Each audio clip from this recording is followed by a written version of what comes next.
अमृत के समान है, लेकिन हमारे मन को उस मधुरता का अनुभव नहीं हो रहा।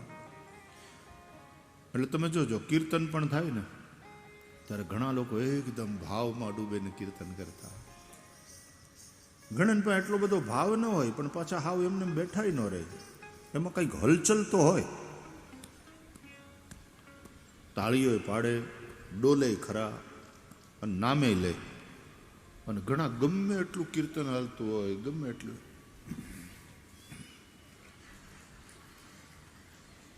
આમ જ આમ ઠૂંઠની જેમ બેઠા, ન હલે ન ચાલે, એના ઉપર કોઈ જાતનો અસર જ નહીં. પણ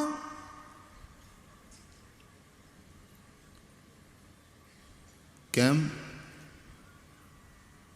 ભગવાનનું નામ તો મધુર છે પણ એને અસર નથી. જેટલા મનમાં પાપ વધારે હશે, મનની મલિનતા વધારે હશે, મનની જડતા વધારે હશે, અસર નહીં થાય. અને એક જણો એવો છે કે ભગવાનનું નામ કાનમાં પડે તો એ રડી પડે, એની આંખો ભીંજાઈ જાય. હરિબોલ હરિબોલ કરે ને ચૈતન્ય દેવ એની મસ્તી છલકાય. કારણ એટલી સંવેદનશીલતા.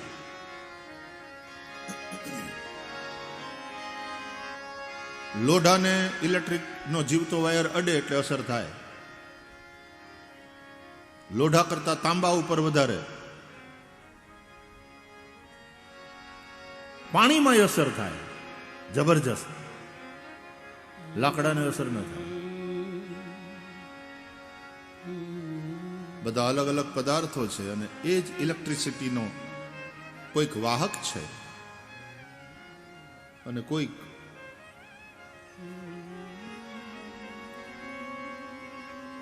એની કઈ અસર થતી નથી. મનમાં પાપને લઈ, મલિનતાને લઈને જે જડતા છે એને કારણે ભજનમાં રુચિ થતી નથી, ભગવાનના નામની અસર થતી નથી. તો ભગવાનનું નામ મધુર છે. મીઠું ન લાગે આપણને તો એમાં નામનો વાંક નથી, મીઠી ન લાગે તો મિશ્રીનો વાંક નથી. આપણને જે પિત્તનો રોગ લાગુ પડ્યો એને કારણે મિશ્રી મીઠી નથી લાગતી. મીઠી તો છે, આપણને લાગતી નથી. તો શું કરવાનું? બોલે ભલે નો મીઠી લાગે, મિશ્રીનું સેવન કરો, કારણ કે એ જ મિશ્રી ઔષધિનું કામ કરશે. ધીરે ધીરે ધીરે તમારો પાપનો, પિત્તનો પ્રકોપ શાંત થશે. જેમ જેમ જેમ જેમ પિત્તનો પ્રકોપ શાંત થતો જશે તેમ તેમ મિશ્રીની મીઠાશનો અનુભવ થતો જશે. એમ ભલે ભગવાનનું નામ મીઠું ન લાગે તોય લ્યો. આ કથામાં હું કામ પરાણે બોલાવવામાં આવે? ધૂન બોલો, તાળીઓ પાડો, પ્રેમથી બોલો, ગાવ, તમને મૂંગા ન બેહવા દે. ઘણા લોકો એમ કે પરાણે હું કામ કરાવો છો? છોકરું દવા ન પીતું હોય તો એને પરાણે માં નથી નાખતી મોઢામાં? આમ હુવડાવી પછી મોઢું ખોલે ની ઓલી કડવી દવા લાગે ને, આમ એના મોઢું પકડી અને ખોદી દવા અને ચમચી ભરાવે અંદર અને પાહી કડવાટ, એ રોતું હોય અને ગુડગુડ ગુડગુડ કરીને ઘણા છોકરા બહાર કાઢી નાખે. તો એની માં પાછી ખીચે, મારો પીટ્યો, બહાર કાઢી નાખે. વળી આમ ગાલ ઉપર ને રગડા જતા હોય ને તો એને ચમચીથી આમ ગહી ગહી ગાલ ઉપરથી પાછી નાખે મોઢામાં, પણ એને પાઈને રહે. કેમ? એમાં એનું કલ્યાણ છે. એમ સદગુરુ પણ નિયમ આપે, ભલે બેટા તારું નામ મન ન લાગે તો પણ નિયમપૂર્વક કરજે. આટલું કરવાનું જ. શરૂઆતમાં ભગવાનનું નામ ઔષધિનું કામ કરે.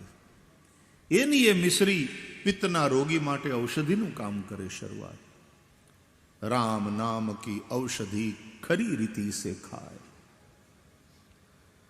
પછી એનું એ નામ રસાયણનું કામ કરે. હરિનું નામ રસાયણ સેવે પણ જો પથ્ય પડાય નહીં.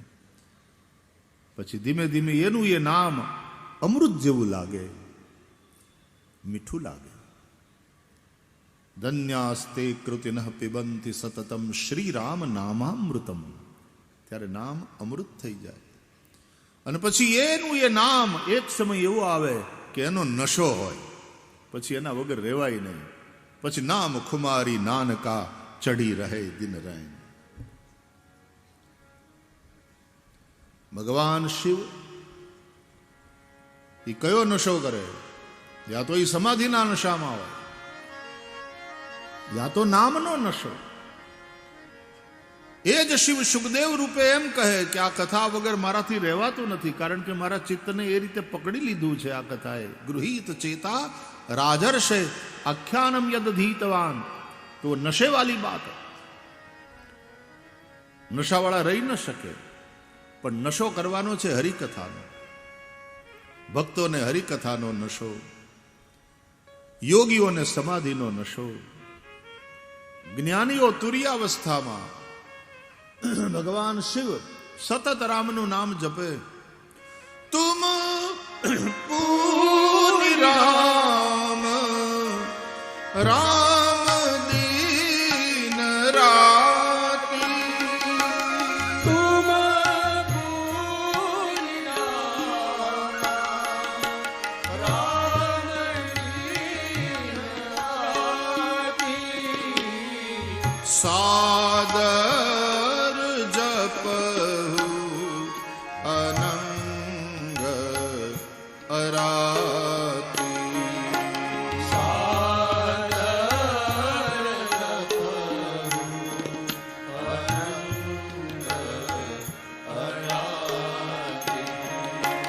તુમ પૂરી રામ રામ દિન રાતી. तुम पूरी राम राम दीन राती. રામ દિન રાતી. राम दीन राती. રામ દિન રાતી. राम दीन राती. दिन रात राम राम राम राम करते रहते हैं भगवान शिव. एक नशा है. तो નામનો નશો, સમાધિનો નશો, ભગવદ કથાનો નશો, આ બધા સાત્વિક નશા છે. દેવતાઓ સોમરસ પીવે, અને એ સોમરસ એટલે કથા પણ સોમરસ છે વાલા. કેમ? રામ કથા સસી કિરણ સમાના.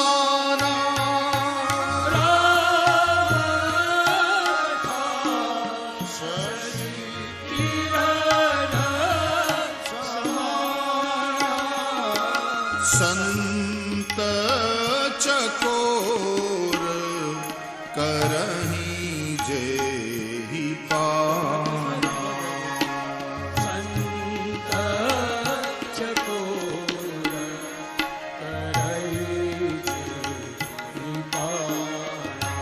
હો રામ કથા સસી કિરણ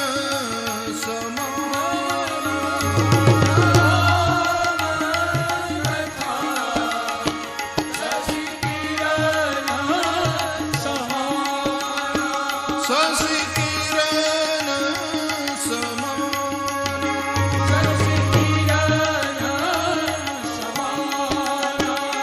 શશી કિરણ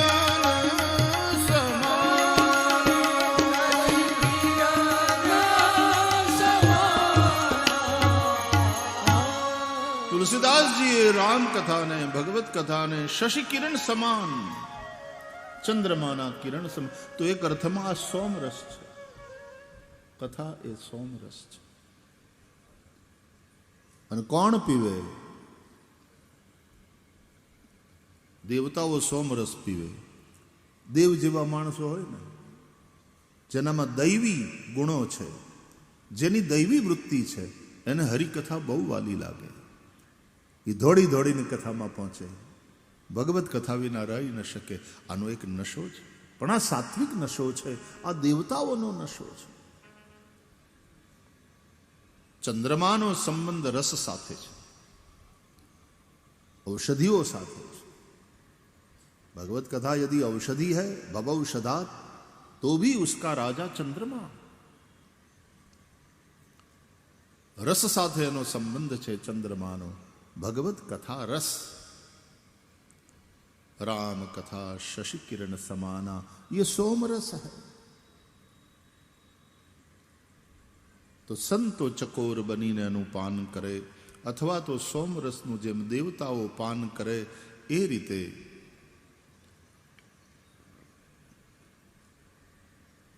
શ્રોતાઓના બુદ્ધિમાં જે અગ્નિ હોય ને, આગ, જાણવાની આગ, જિજ્ઞાસા, એ આગને, એ અગ્નિને કહેવાનું અગ્ને સોમમ પીબ.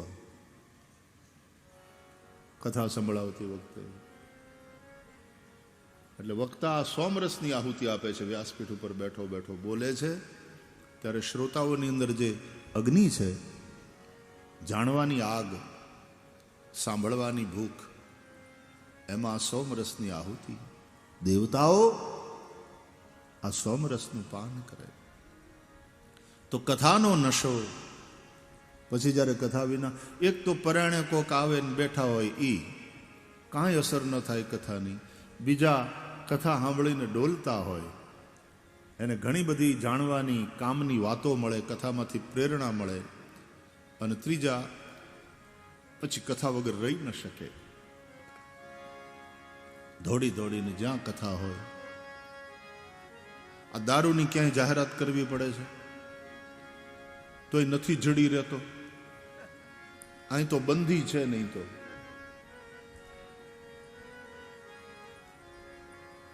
પીવા વાળાને જડી જ રહેશે.